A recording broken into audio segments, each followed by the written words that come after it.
সন্দেশখালীতে ফের অ্যাকশনে enforcement director. বৃহস্পতিবার তৃণমূল কংগ্রেসের সাসপেন্ড নেতা শেখ শাহজাহানের ইটভাটা ও মাছের বাজারে তল্লাশি চালাচ্ছেন কেন্দ্রীয় গোয়েন্দারা বলে খবর। সূত্রের খবর, এদিন সকাল 6:30 নাগাদ সন্দেশখালী পৌঁছে যায় ইডির দুটি দল, সঙ্গে আধা সেনার জওয়ানরাও। দুটি দলে বিভক্ত হয়ে তল্লাশি চালাচ্ছেন গোয়েন্দারা। রেশন দুর্নীতিতে অভিযুক্ত শাহজাহান শেখের বিরুদ্ধে আমদানি রপ্তানি সংক্রান্ত একটি মামলায় তদন্ত চালাচ্ছেন ইডি। সেই সূত্র ধরেই এদিন ধামাখালির কাছে একটি মাছের পাইকারি বাজারে তল্লাশি চলছে। এই বাজারের অন্যতম অংশীদার নজরুল মোল্লার বাড়িতেও হানা দিয়েছেন ইডি আধিকারিকরা।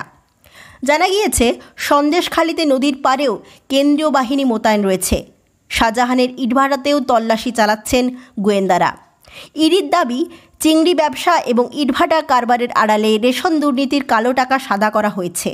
সম্প্রতি আমদানি রপ্তানি সংক্রান্ত ব্যবসায় অনিয়ম নিয়ে নতুন একটি অভিযোগ দায়ের করা হয়েছে। তার ভিত্তিতেই শুরু হয় তদন্ত। গত 23 ফেব্রুয়ারি এই মামলার তদন্তে হাওড়া, কলকাতা, উত্তর 24 পরগনা সহ মোট 6 জায়গায় হানা দেন ইডি আধিকারিকরা।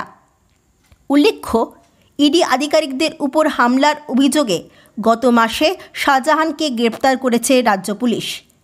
বর্তমানে সিবিআই হেফাজতে সন্দেশখালীর বাঘ। গত সোমবার নিজাম প্যালেসে ম্যারাথন জিজ্ঞাসাবাদের পর তার ডান হাত জিয়াউদ্দিন মোল্লা সহ 3 জনকে গ্রেপ্তার করে সিবিআই।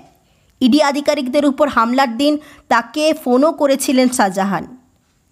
মোবাইলে কল লিস্ট ঘেঁটে এই তথ্য উদ্ধার করেছে সিবিআই। কল লিস্ট ও ভিডিও ফুটেজ দেখে এদিন শাহজাহানের 3 সহযোগীকে তলব করেছেন কেন্দ্রীয় গোয়েন্দারা।